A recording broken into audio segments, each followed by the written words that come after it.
Good evening po sa lahat. Luzon, Visayas, Mindanao, sa lahat po ng mga friends natin, sa lahat po ng mga viewers, at sa lahat po ng mga viewers natin last time, maraming salamat po sa inyo. Sa mga classmate ko po, kay Fe, and then Ma'am Grace Birano, last Friday, and then for tonight, andito rin po, no?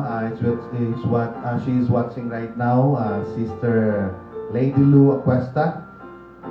Amen. And then we have Mary Grace, no? Ma'am Grace Birano. Amen. So, sa lahat po ng mga LM, salamat po sa lahat, no, ng mga youth LM. Actually, they were in Camps Heaven's View for tonight. And then, sa lahat po ng mga Floro family, then Villadulid family, Bantolo family, Palomero family, dyan po sa may, Bulocawon.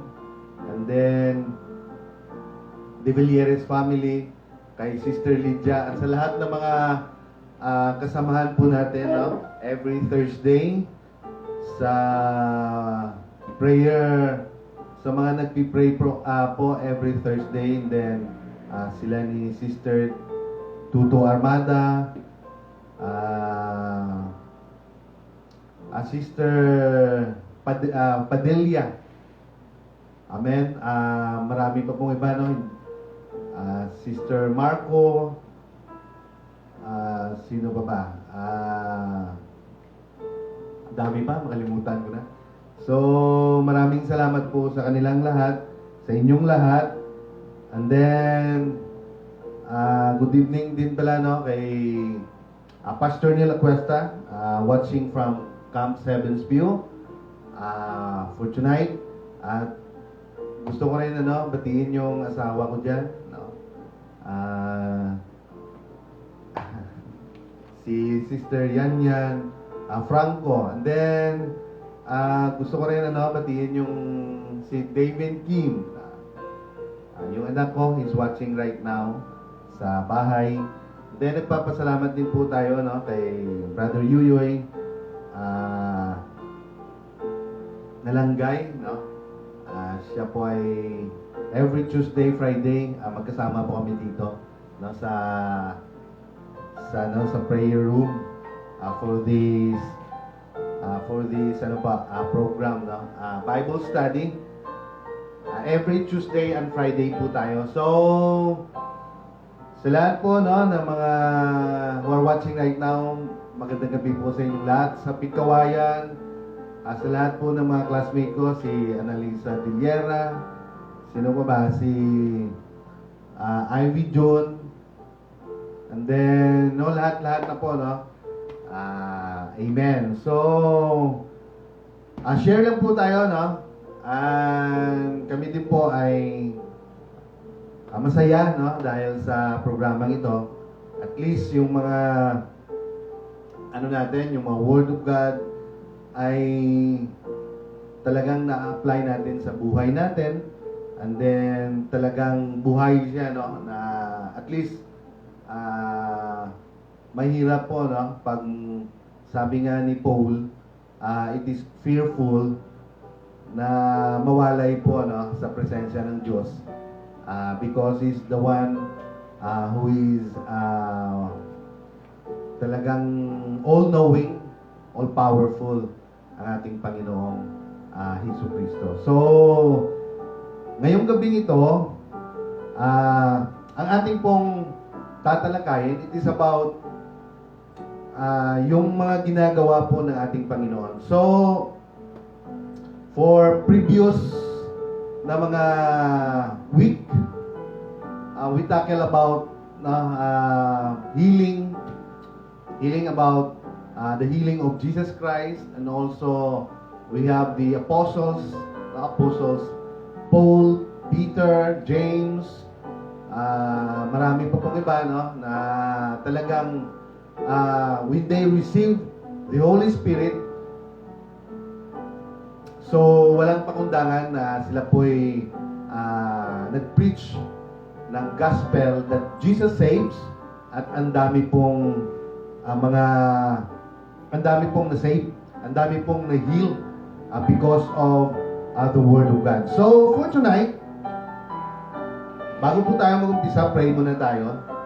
Sa lahat po nating mga viewers, I know, hindi lang naman po kung ano ang meron tayo, but still, the very most important thing is about spiritual na bagay, kasi hindi lang in times of pandemic, hindi lang po sa panahon ng abundance in our life, but the Bible says, no, na dapat 24/7, no, talaga na yung presensya ng Diyos ay nasa sa atin, because yung kaaway natin hindi rin po natin nakikita, no, hindi lang po pandemic, hindi lang po yan kahit noon pa man, no, there is always an opposing power, no, aside sa pandemic, no, lahat po meron problema, ano pa man, but still if we were in the presence of God, talagang yung faith natin ay nagkakaroon ng, no, firm. Amen. Naging matatag tayo. At minsan, yung mga problema ay hindi na po natin nakikita, no. Instead, no, iniisip natin because of all those problems, ay doon po tayo na nagiging ano siya ngayon, naging instrumento siya na maging malakas tayo. Amen. Sa araw-araw ng ating pamumuhay. Amen. So, we know that God is all-knowing, all-powerful. Sufficiente po siya, hindi po siya mauubusan. And then, yung divine protection niya po, andyan talaga. No? Amen. So, pray muna tayo. Let's pray. Lord God, the Father Almighty in heaven, what we ask right now, Lord, is your anointing, your wisdom, and also I ask for understanding and knowledge, Lord, to tell about your testimony, about the Word of God, about your ministry. Salamat, Ginoo, sa lahat ng mga viewers. Salamat din po sa lahat ng blessing, ng pabor, ng healing mo, not only in our physical body, but as well as in our spiritual life, and then also in our finances. Salamat, Lord, sa mga blessing, no? Sa mga financial blessing na gabot sa aming kinabuhi. Dalagon ka, O God, no? Sa walay katapusan. In Jesus' name we pray. Amen. Amen. So, for tonight, so we will read about in John chapter 6. So it is about Jesus feeds the 5,000. So mababasa rin po natin ito in the book of Matthew chapter 14. Amen. So in the book of John, in chapter 6, sometimes after this, Jesus crossed to the far shore of the sea. Amen. Sea of Galilee. So that is the Sea of Tiberias. And a great crowd of people followed him because they saw the miraculous signs he had performed on the sick. So, ang dami pong pinagaling ng Diyos. Kaya, nakita niya po ang a great crowd, ang dami pong sumusunod sa Kanya. Humahanap sa Kanya. Amen. So, hindi lang po sa isang araw. No? Siguro ang dami because thousands of people, no, na talagang hinahanap siya because ang dami pong gustong magpa-heal. Dahil one time, pag mayroon lang po siyang isang patient o isang taong nagkaroon po siya ng healing, and then, no, the news will going to spread, no, sa lahat po ng mga tao, no, kung sa lugar na yan, no. Amen. So, ganun po, no, katindi. Ganun po yung pangalan ng ating Panginoon on that time. So, amen. So, when a great crowd of people followed him because they saw miraculous sign he had performed on the sick. Then Jesus went up on the mountainside and sat down with his disciple. The Jewish Passover feast was near. So when Jesus looked up and saw a great crowd, amen, lalo pa pong dumadami yung mga tao coming toward him. So, ibig sabihin, doon po ang tungo sa kanya. Siya po ang hinahanap. No? Amen. So he said to Philip, "Where shall we buy bread for these people to eat?" So he asked this only to test Philip, for he already had in mind what he was going to do. So, sinabi niya kay Philip, saan ba tayo bibili ng mga pagkain, ng mga tinapay? No. But it is only testing to Philip kung ano ang kanyang reaction. So Philip answered him, 8 months, sabi niya, wages would not buy enough bread for each one to have a bite. So, sabi niya, kahit na may 8 buwan ka pang sahod, hindi kaya, hindi. Siguro yung 8 buwan na yun na sahod, pag binili mo yun ng tinapay o pagkain, siguro hanggang tikim lang sila. So it is enough. It is not enough, brother. Amen.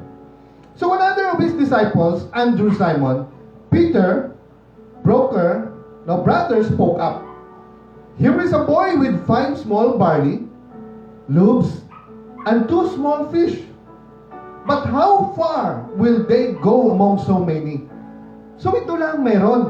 No? Sabi niya, meron dito isang bata. May dala siya 5 tinapay and 2 fish. Amen. Pero hindi namin alam kung hanggang saan lang ang maabot nito. Sabi niya, ni Andrew. Amen. The brother of Jesus Christ. No? Amen. So Jesus said, have the people sit down. So there was plenty of grass in the place, and the men sat down, about 5,000 of them.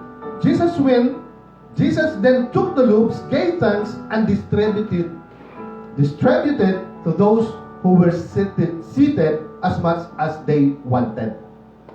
So sa panahon ito, when Jesus healed yung mga tao, and then parang it was late, parang gagabi na ito. Amen. So maghapon ata ito eh. And then sabi in Matthew, sabi niya, as evening approached, kasi pareho lang sila, the disciple came to him and said, this is a remote place. So ibig sabihin, malayo to. Sabi nila sa Panginoon, malayo to sa mga karating lugar, kung saan makabili sila ng pagkain. So dapat they will send the crowd away. Pauwiin muna sila o pabilin muna ng mga pagkain. Pero sabi ni Jesus, so because he knows kung saan ba tayo makabili, sabi niya, Amen. So but he knows kung ano talaga ang dapat niyang gawin. So pinakain niya, he gave thanks to the food, the 5 loaves of barley, of bread of barley, and then 2 fish, and then nagkaroon po ng multiplication, abundance ang nangyayari. So ibig sabihin, if the presence of the Lord is in our life, wala pong imposible. So even in our finances, even in our food, lahat-lahat po, pag andyan po ang Panginoon, wala po silang problemahin. Even in our life, Amen. So those who were seated as much as they wanted, he did the same with the fish. When they had all had enough to eat, hamagin po natin, Amen. So 5 lang pong tinapay at 2 isda, and they were, Amen, they had all enough to eat. So ibig sabihin, punong-puno sila. Amen. He said to his disciple, gather the pieces that are left over, let nothing be wasted. So, walang leftover. Walang sinasayang. No, na abundance. No, amen. So, ganun po ang instruction ng Diyos. And then, so they gathered them and filled 12 baskets with the pieces of the 5 barley or loaves left over by those who had eaten. Amen. So after the people saw the miraculous sign that Jesus did, they began to say, surely this is the prophet who is to come to the world. Amen. Jesus, knowing that they intended to come and make him king by force. So ginawa niya, nag-withdraw siya again to a mountain by himself. So lumayo siya dahil alam niya kung ano ang nasa isip ng ibang tao. So ang iba, hindi lahat na nandun, amen, ay humingi ng healing. Hindi nang lahat nandun ay gustong makinig sa kanyang mga salita. Yung iba ay nag-uusyuso lang. O yung iba naman ay tinitingnan kung ano ang mali niya. No? Dahil they will going to, hinahanapan siya ng mali para i-accuse po ang ating Panginoon. So, lumayo po siya. No? Amen. So, when evening came, gabi na po, his disciples went down. Amen.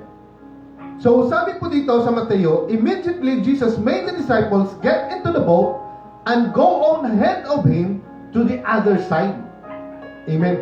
While he dismissed the crowd, after he had dismissed them, he went up on a mountainside by himself to pray. So yung prayer po, ito po yung nagbigay ng thirst, no, and hunger rin, no, nakita nila in the life of Jesus Christ. Ang prayer. Amen. So when evening came, he was there alone, but the boat was already a considerable distance from the land, buffeted by the waves because the wind was against it. So during the 4th watch of the night, Jesus went out to them, walking on the lake. When the disciples saw him walking on the lake, they were terrified. It's a ghost, they said, and cried out in fear.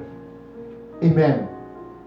So, sabi po dito, in time of 4th watch, hindi po sila makadating doon sa may shore, doon po sa baybay, no? Sa baybayin.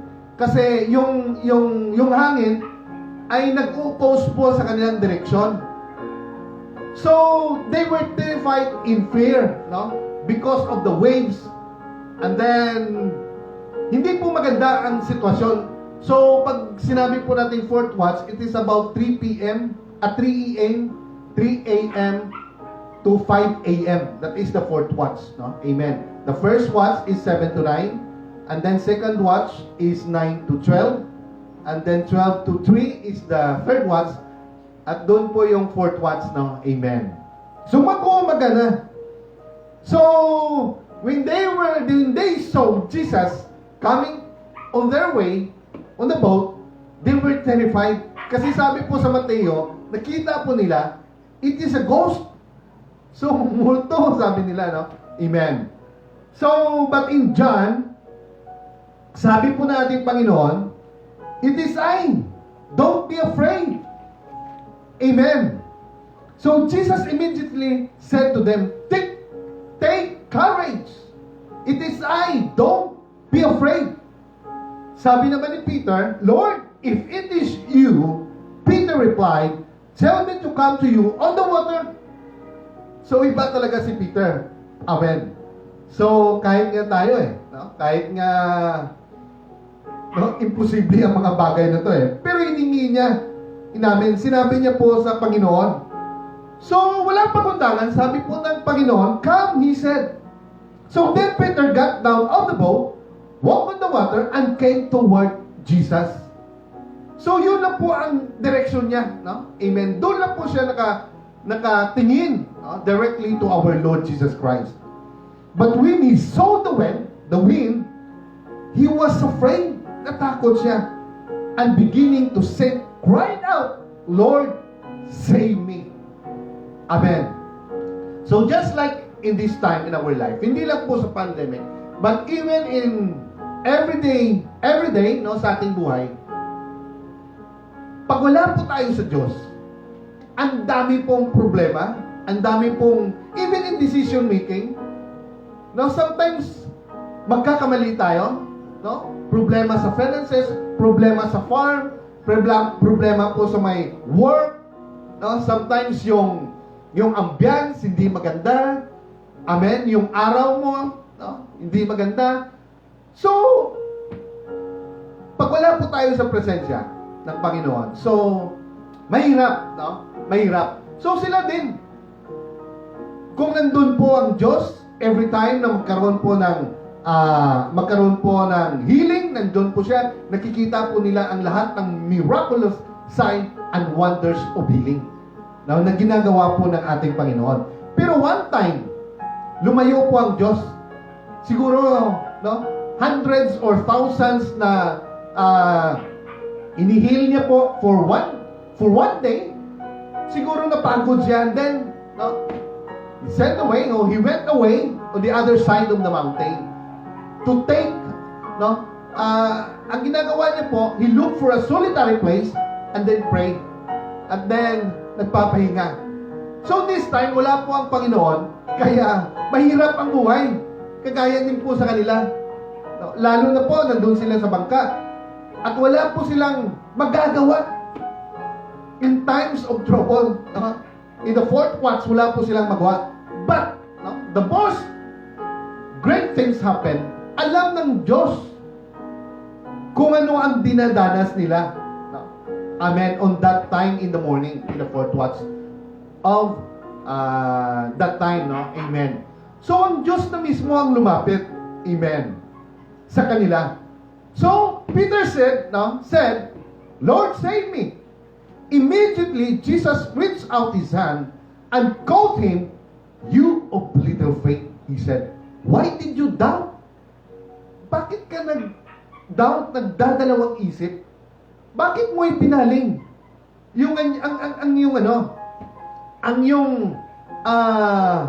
Ang yung isipan. Kaya ngayon, sa atin, dapat sometimes, doon lang po talaga tayo nakatingin, no, sa Kanya. Kasi, every time when we pray, ang dami pong hindrances, ang dami pong sagabal, but, at the end of the day, kung doon lang po tayo, amen, nakatingin, no, ang ating buong pong isipan, our mind, our soul, no, our mind, amen, sa Diyos, at the end of the day, darating talaga yung ating prayer request. No? Amen. So, amen. So, sabi niya, and when they climbed into the boat, the wind died down. Yun po ang pinakamaganda. Nung nandun na ang Panginoong Hesukristo, doon po sa bangka, or sa boat na sinasakyan nila, immediately, sabi po dito, immediately, no, the wind died down. Then those who were in the boat worship him, saying, truly, you are the Son of God. Amen. So when they had crossed over, they landed at Gennesaret, and when the men of the place recognized Jesus, they sent word to all the surrounding country.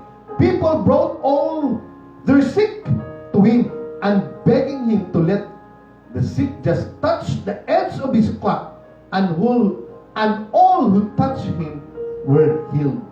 Amen.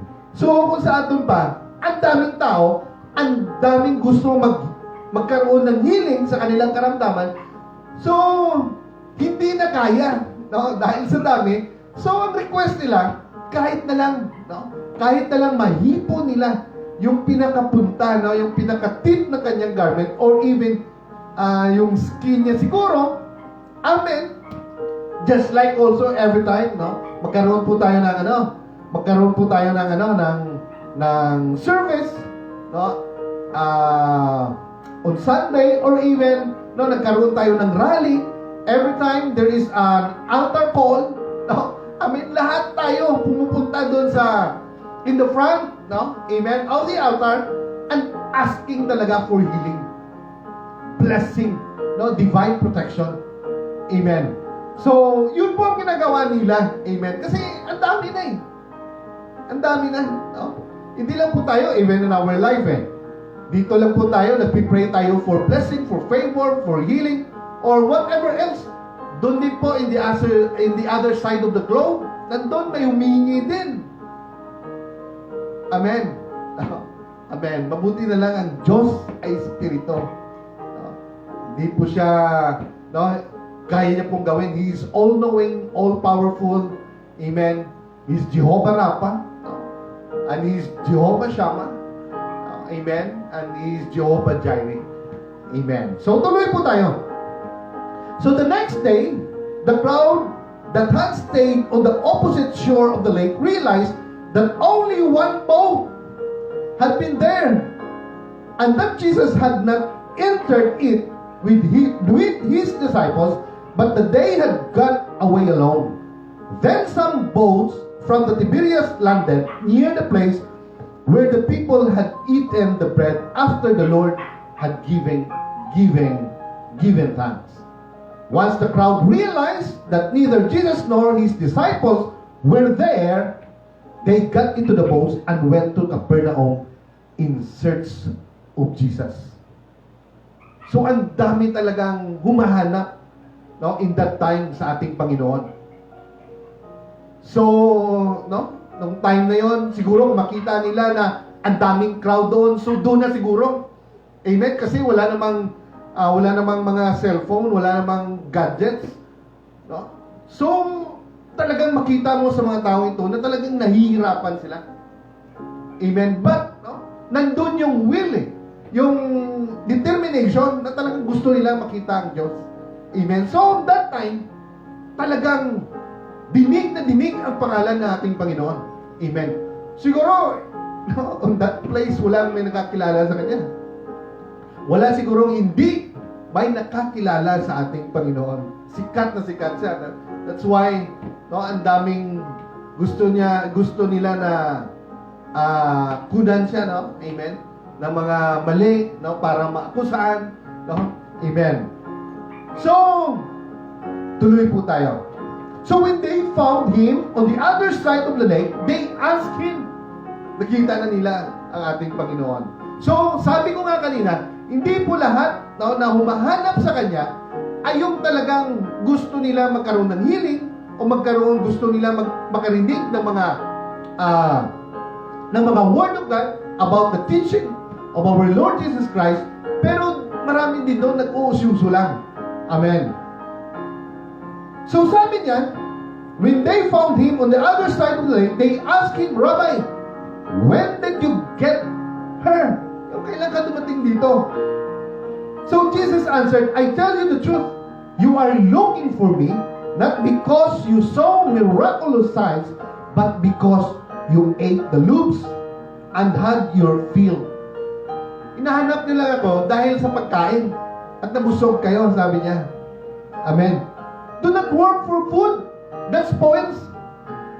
So, ibig niya sabihin, huwag tayong doon lang talaga yung natin, concentration about the food, kasi napapanis yun eh.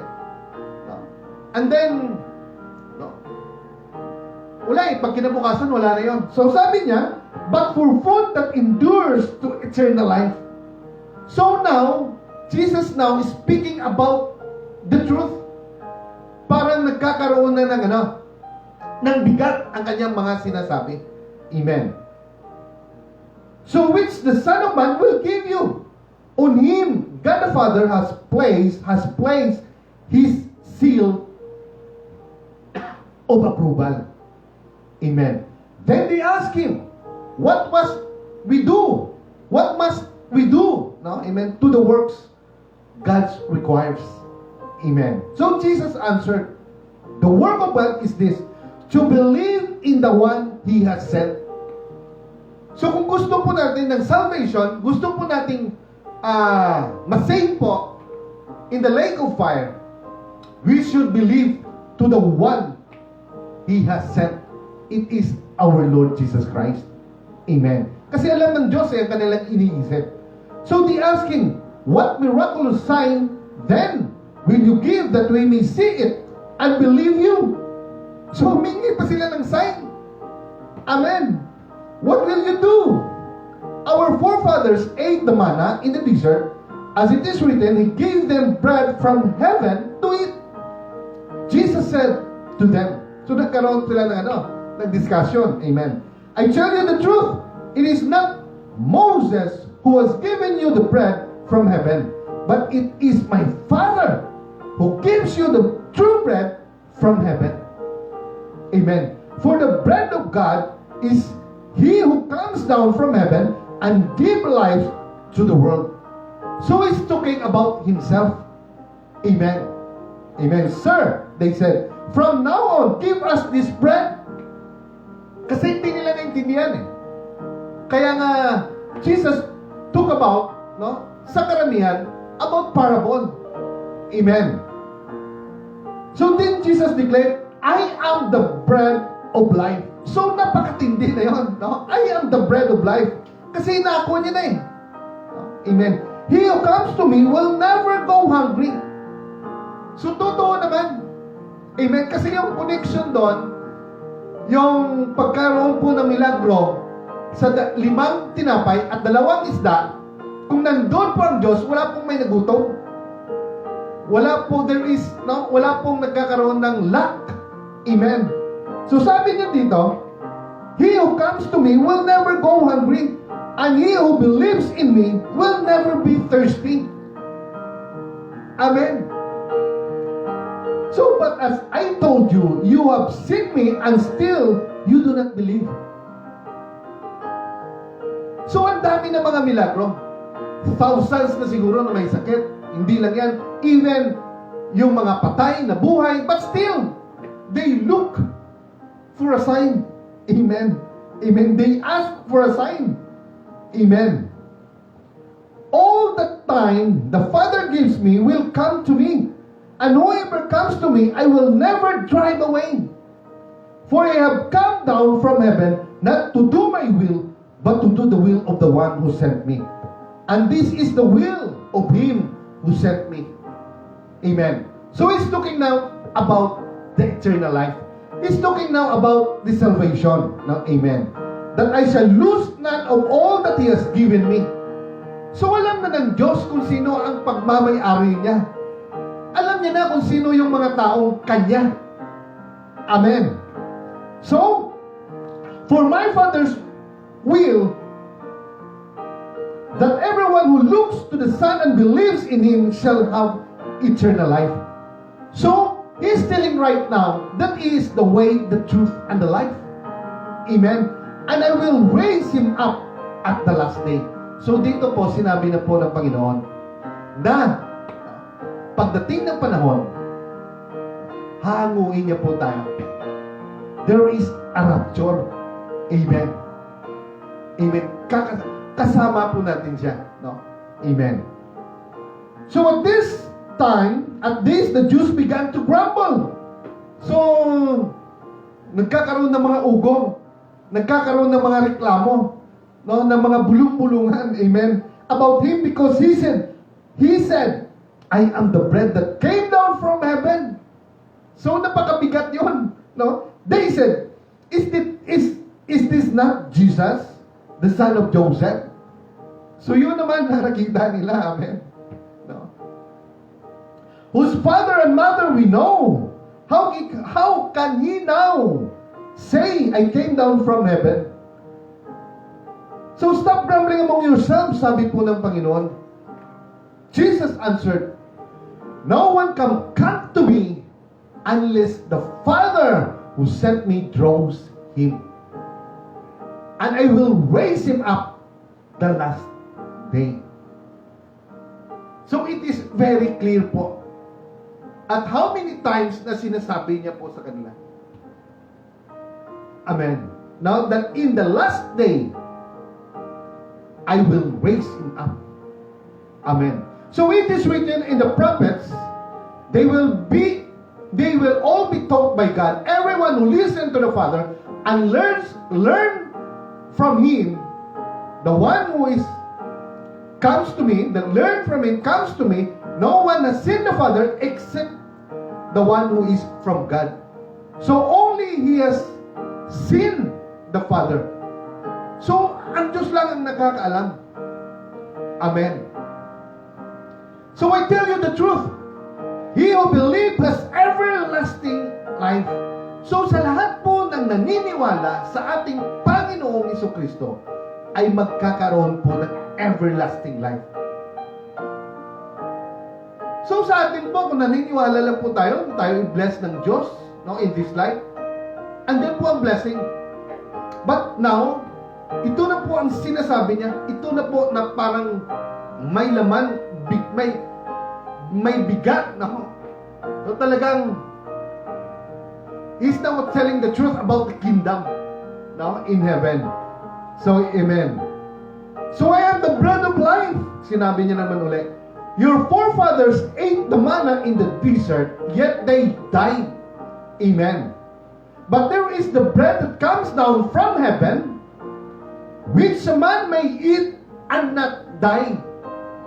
Amen. I am the living bread that came down from heaven.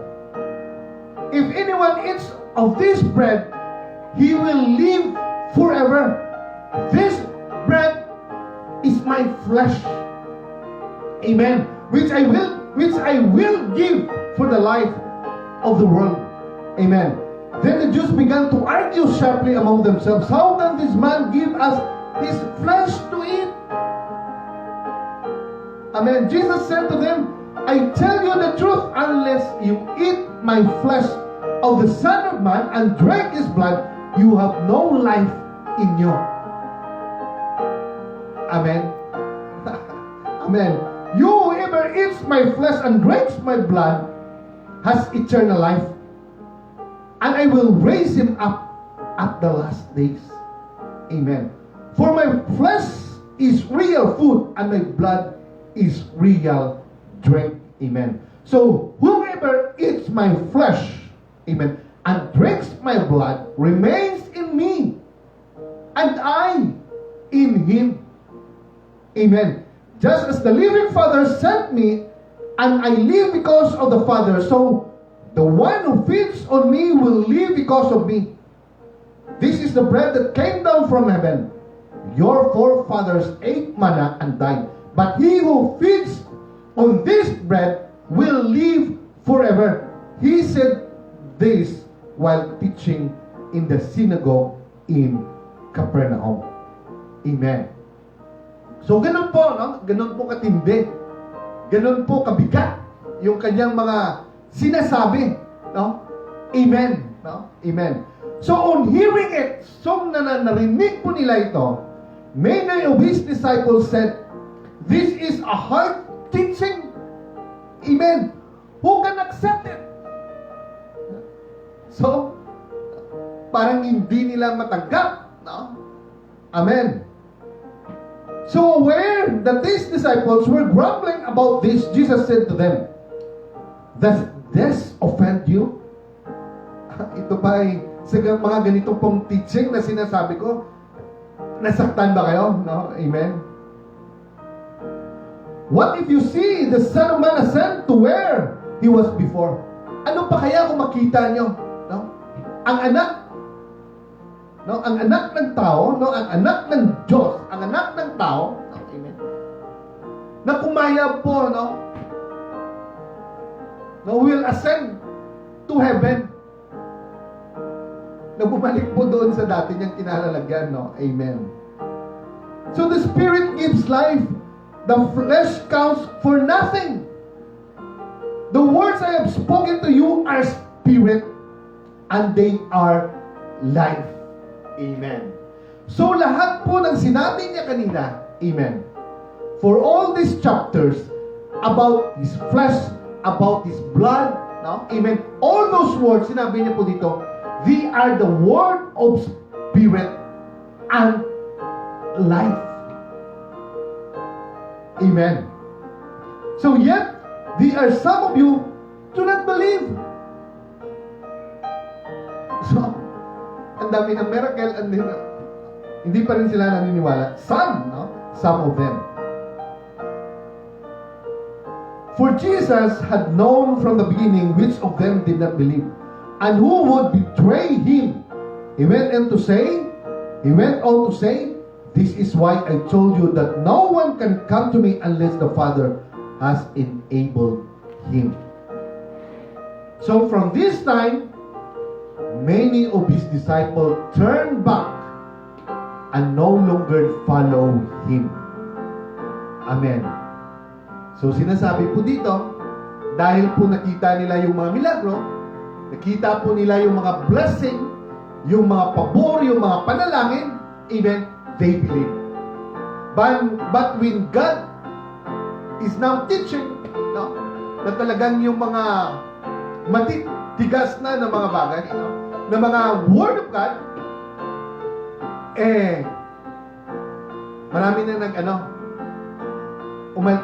marami nang umalis, no?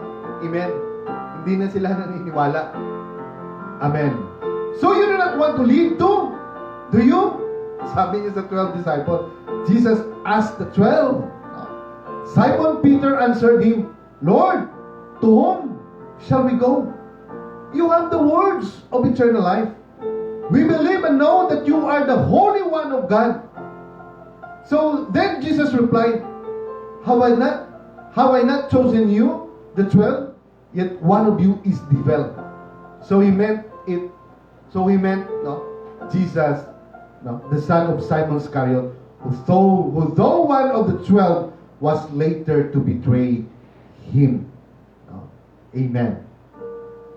So, sometimes in our lives, yun po ang pinaka-importante, no, na teaching po natin Panginoon.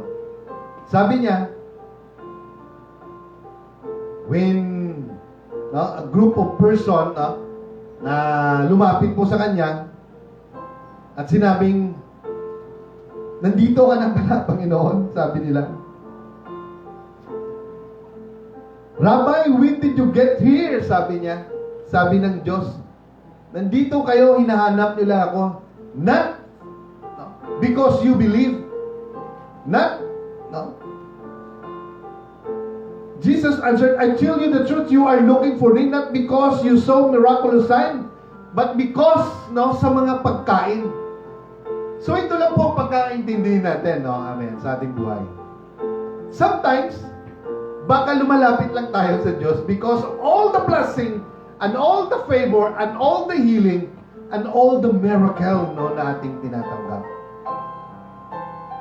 Baka pagdating ng panahon, na mawawala itong lahat, and He will going to test our faith, baka mawala na rin po tayo.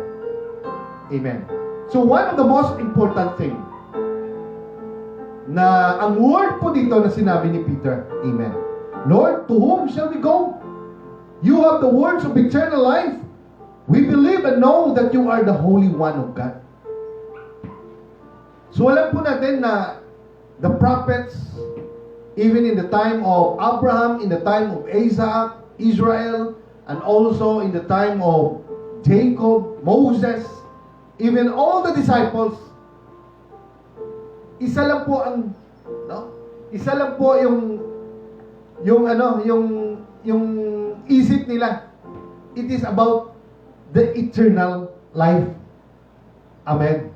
So kaya nga, when they received the Holy Ghost, and then, they preach the Word of God that Jesus saved, hindi na po nila iniisip kung ano ang darating bukas, kung anong meron ba dyan. But they only work, kung ano pong pinagagawa ng Diyos, yung business niya po, to advance His kingdom, just to be able to spread out the Word of God to the whole world. Dahil ang kanila pong buong buhay ay doon na po nakatuon sa eternal life. Amen.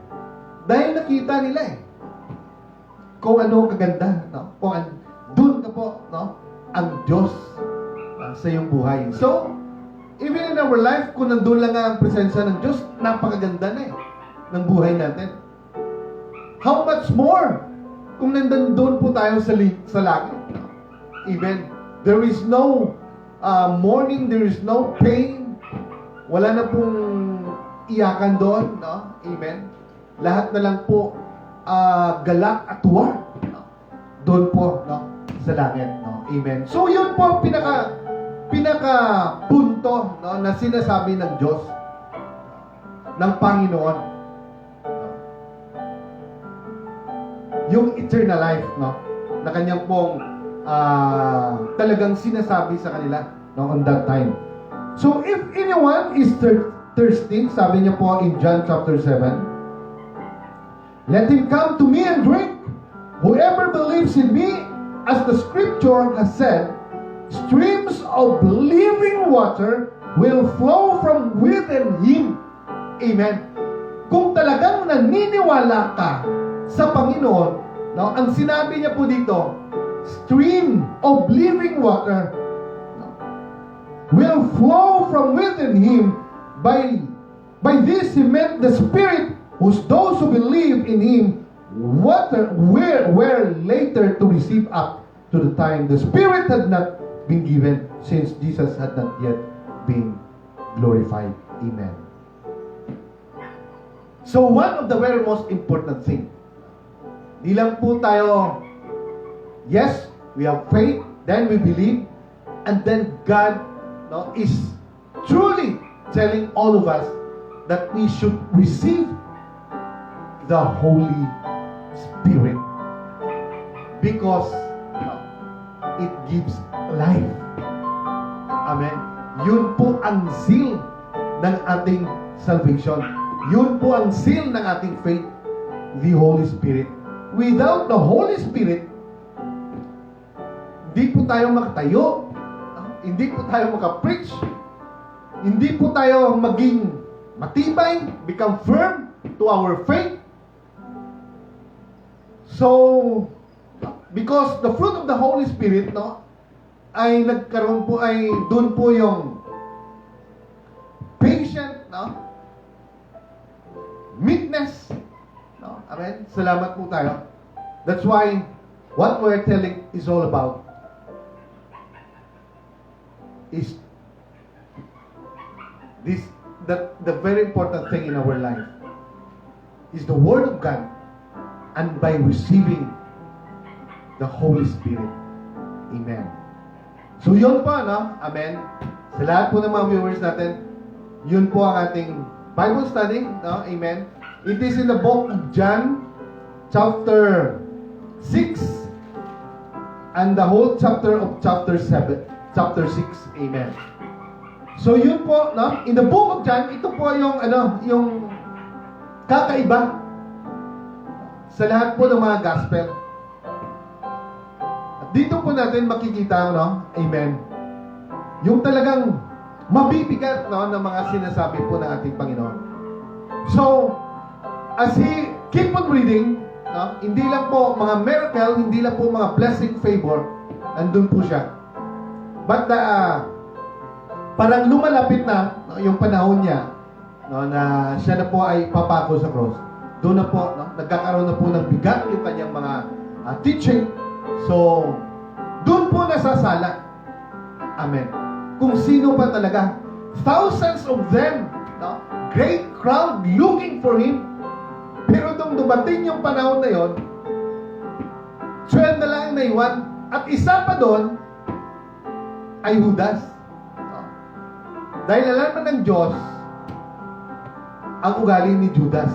Amen. Si Judas ay siya po, ninanakawan niya po, no? Amen, yung pera, dahil siya po ang naghahawak ng pera. So sa lahat po ng mga gawain nila, siya po ang naghahawak, siya po ang treasurer. Amen. So ninanakawan niya po, no? So kaya alam ng Diyos, hindi po natin maitatago yan. Pagdating ng panahon, kahit na hindi malaman ng kahit na sino, no, na ninanakawan mo. Amen. Alam ng Diyos na ikaw ay nagnakaw, no? So one of the reason na talagang alam niya, kasi nagnakaw si Judas eh. So alam niya na isa doon sa 12 disciples ay anak ng demonyo. No? Amen. So, that's it. So, maraming salamat po sa lahat. No? Tayo po ay nagpapasalamat. No? Amen. Kay Sister Sally Daguhoy Belina, Sister Nenfa Bantolo, Sister Ma'am Judith, no, De La Cruz, and then Mary Grace Verano, and then we have Sister Annalisa, no, Annalisa Diliera, and then to my friend, sa dati ko pong classmate, no, si Brother James Flores, no, amen. So, and then Sister Christine Faith Libaga, Villa Dulet, and then kay ano pala, no, kay sa classmate ko pala, no, kay Fe, no, Espanyola. So malapit ko naman, no, makalimutan. So last time po nanood siya, and then we have Nenfa Bantolo, he's watching right now. I think nandun po sila sa Camp 7's View. So nagpapasalamat po tayo kasi ang dami siguro, no, ang dami po siguro nila nag-attend, no, sa Bagger. No? So I hope napakalamig siguro doon ngayon kasi umulan. So God bless po, ano. I know, no, punong-puno sila ng ito po yung ano, panahon nila para mag-refresh at ano tawag nito? Sabi nga no, ni Jesus Christ, napagod siya, and then he went to the other side of the mountain, no, to take a nap and pray, no? Amen. So ganoon din, no? Sa ilang taon, no, na tayo po ay na dinaranas po natin yung ganitong klaseng new normal, no? Amen. So kailangan din, no, ng mga ano, na ma-refresh din po ang ating life, no? So maraming salamat po sa lahat. God bless po, no, everyone. Then amen. So next Friday, no, kung in God's grace, balik na din po tayo dito. At salamat po sa lahat ng mga viewers natin. So God bless everyone and good night.